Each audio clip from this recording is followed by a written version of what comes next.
Sherry with Dream Focus Studio. I'm making this video about something that's a little technical. I had a lot of questions about this over the holidays with different projects that I was doing, both graphic design and photography. And so I just wanted to take the time to explain it because there's a lot of misunderstanding about, what's high resolution versus web resolution. Has anyone tried to take an image off of the internet and print it and you found out that it was really bad? Well, if you knew about resolution, you would understand that you're pulling an image off of a much, much smaller screen size than what we really need to have something printed, what the resolution needs to be for printing. So I'm going to try to explain this, so bear with me and ask any questions if you're confused. But yeah, it just doesn't work to pull images off the internet and print them, and thank God for that, because otherwise, us as photographers, we wouldn't be able to make much money or advertise our images because, let's face it, people would just be stealing them. They still do, but that's another story. So the first thing I'm going to explain is I pulled this image off the internet because it's the only free image that was available for me to use for this video, just to show you the difference between a screen and a printer. So in screen resolution for web, we actually refer to that as PPI, pixels per inch. And let me back up and explain that a little bit. So in each one of these little squares, there's a certain number of pixels. Let's say that each one of these squares represents an inch. So if our screen resolution, which used to be, now a lot of our screens are much larger these days, especially mine. I don't even know my resolution. I'm sure it's over 100 pixels per inch, but used to be the standard pixels per inch was 72. And I believe that most laptops our screens are still the same size. And please, I'm just trying to get a basic understanding, we're not trying to memorize resolution numbers per se, but I just want to get an understanding for you. So each one of these squares would contain 72 pixels to make up the images that you see on your screen. Okay, so let's get that. So 72, maybe higher if you have a bigger monitor like I do, or your TV, I'm sure, is a lot bigger. Pixels per inch. But now let's talk about printing. So printing is we actually refer to it as DPI, and that stands for dots per inch. So you can see here that there's dots in each square instead of pixels. So the dots per inch, usually standard printers have a resolution of 300 or higher. So that has been the industry standard for some time now. And basically, every printer is different. Some can handle less dots per inch. Some need more. Again, that's something you would have to find out about your particular printer. But in the industry, we know we are safe if we have our document at 300 pixels per inch, because 300 little dots go into this square that make up our image. And if we were to take 72 dots and put them in that square, well, that's what happens when you get that blurry, pixelated look. It's not enough dots to fill that square. You need 300, not 72. I hope that's making sense. And sorry I didn't have enough time to make more slide presentations, but I'm going to show you this by as best I can on my computer using some images. So let's look at some images and talk about how we can tell if our images are ready for print. So let's start with this picture. Okay, so this is just a family picture I took over the holidays for this family.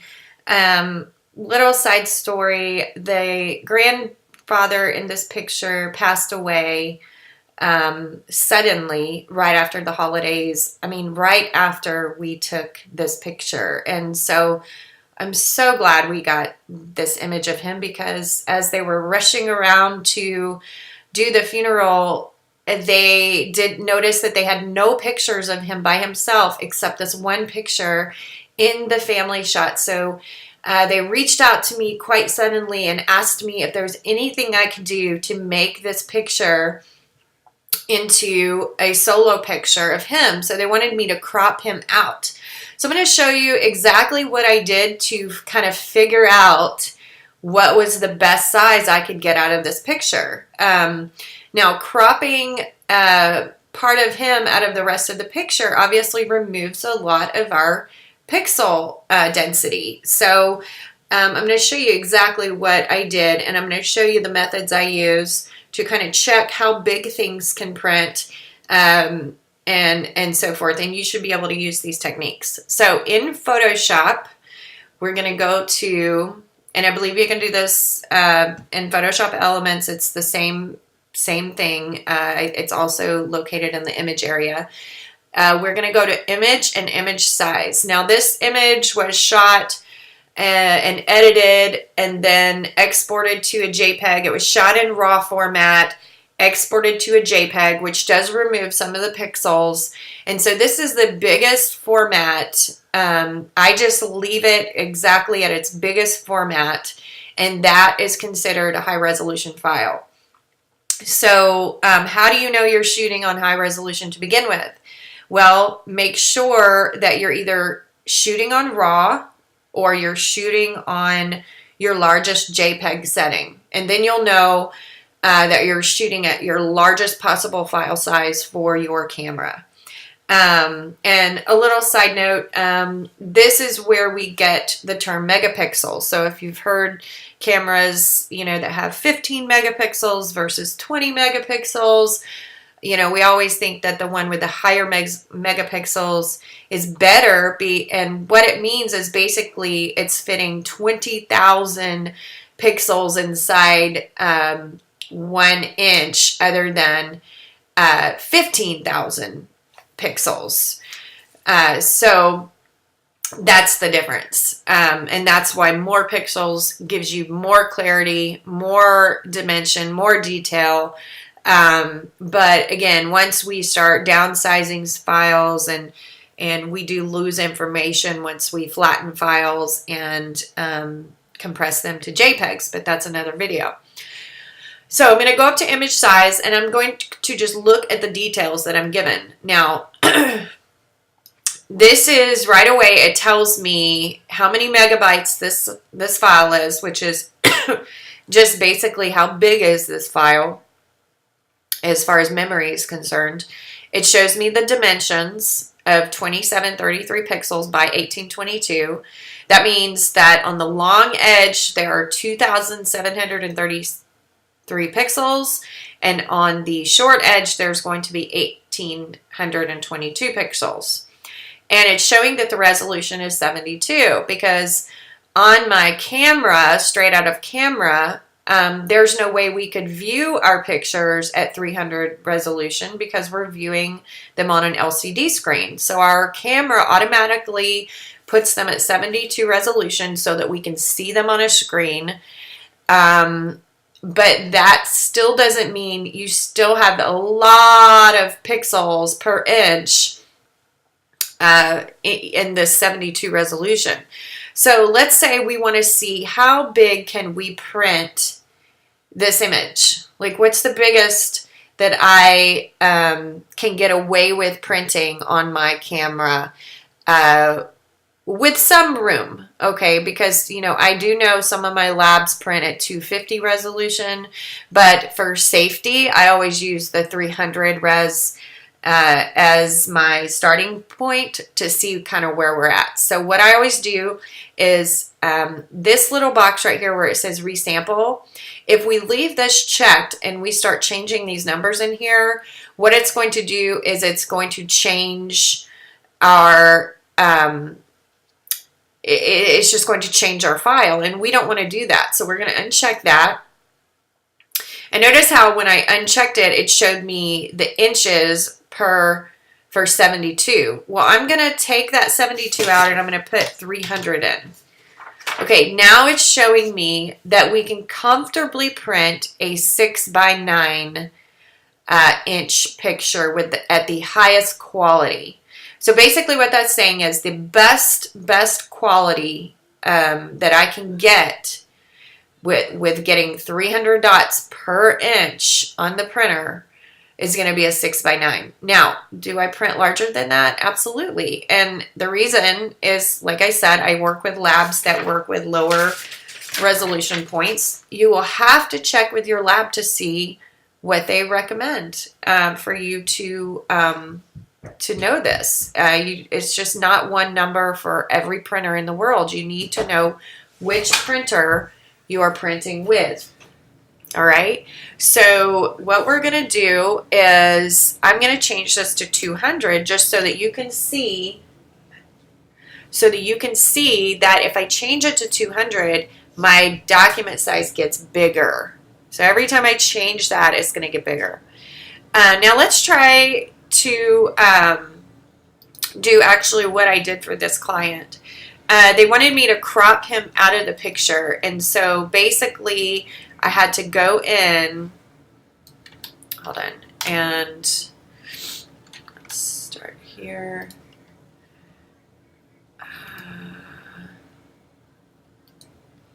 I'm used to working in Lightroom, but for this portion, but we'll just, oops, see, I'm trying to do like I'm in Lightroom.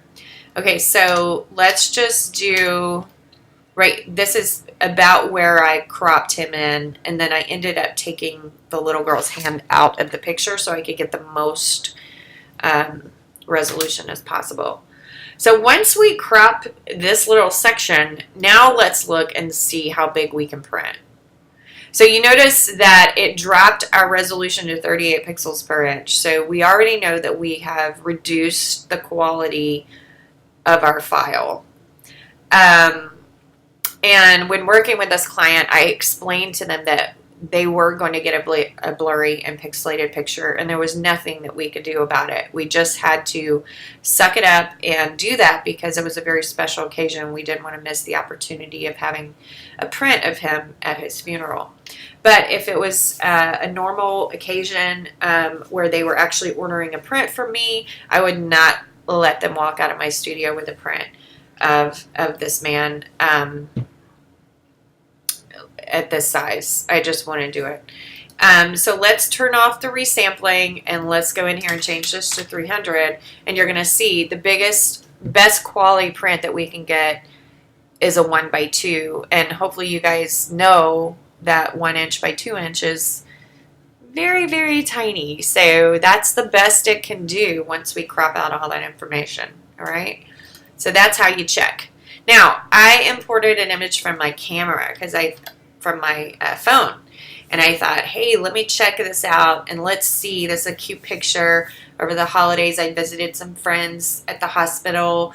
These are some clients of mine, and I wanted to see how big can I print this picture if I wanted to print this from my phone. So I'm going to go in to image size. I'm going to uncheck resampling. I'm going to change this to, let's go ahead and put it at 250 because this isn't a professional print, or actually 200. This I wouldn't consider printing professionally. I mean, it's from my phone. We can squeeze a few more pixels out of it if we wanted to. So I would set for 200, it shows me I can print up to a 15x11. So that's a pretty nice size for my phone to be shooting. But let's say I did want to print professionally. I can get a nice 7x10. So that's a great 8x10 size that we can print from my my camera phone straight to a professional lab. All right. Okay, so now I want to do an example of what it looks like when you pull an image off the internet and print it. So let's go to my website and just pull a picture off. Now I have right-click disabled my site for good reason, but everyone knows how to screenshot these days, so I'm just going to do a screenshot and screenshot a picture of this cute little girl. And we're going to pull it into Photoshop and see if we can print this thing. I already know we can't, but just so you see. Okay, so here's our picture. It looks beautiful on my screen, doesn't it? I mean, the quality is good. Of course, when I zoom in, you start getting this pixeled look because it doesn't have enough pixels per inch to fill in that space. That's why it starts looking all squared. Especially in the eyes, you'll notice it the most when I look at pictures. I'm really paying attention to the detail of the faces.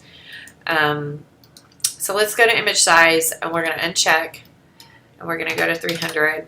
And as I predicted, it's only going to print a 1x1. So I'm okay if my clients or anyone wants to snag images off my website or whatever, that's fine, because they're not going to be able to print them very well. And I mean, yeah, they'll have them on their phone, but you know, you can't control everything these days. So I have another image in here that I wanted to show you. So let's say that you made this collage and you want to send it straight to the lab. Now I have started out with a collage that I bought from Designer Market because I just love them so much. And I actually, they are affiliated with Miller's Lab, who I actually contacted to ask about these questions. You know, you do things for so long for a reason and you forget why you're doing them. But for the longest time, when I exported out my client images, I would export them out to 300 resolution, thinking I was doing them a favor by going ahead and making them print ready, making them ready for print. But what happened was, once they viewed them on their computer, the file was just so huge, because you're looking at an image that has 300 pixels per inch when your screen only needs 72 pixels per inch. So you can imagine the file, the size of it just looked big, and it was just too much for them because they were trying to just view them on their screens. And after doing research and taking graphic design classes and digital imaging and learning more about this process, sorry about that, I realized that I was just doing an extra step that didn't need to be done. And I verified that with my professional labs. So if your image comes straight out of camera, let's go back over here to this one, go back to the original, and your photographer gives you an image that has 72 resolution, do not freak out. Look at the pixels, because if there's a ton of pixels on that file, then that's a great file for printing. And as I mentioned, you'll know it by unchecking this box, typing in 300, and you'll see that it's a good size to print. Going back to this file, which I bought from Design Market, let's go to image size. They went ahead and prepped the file to be at 300 resolution, okay? But what if this file, let's go to, it's showing us the inches, pixels, but I really want to know about inches because I'm thinking about printing it. It shows me that this is a 24 by 20 inch file, so a 20 by 24 print at 300 res, which is high res, ready for print.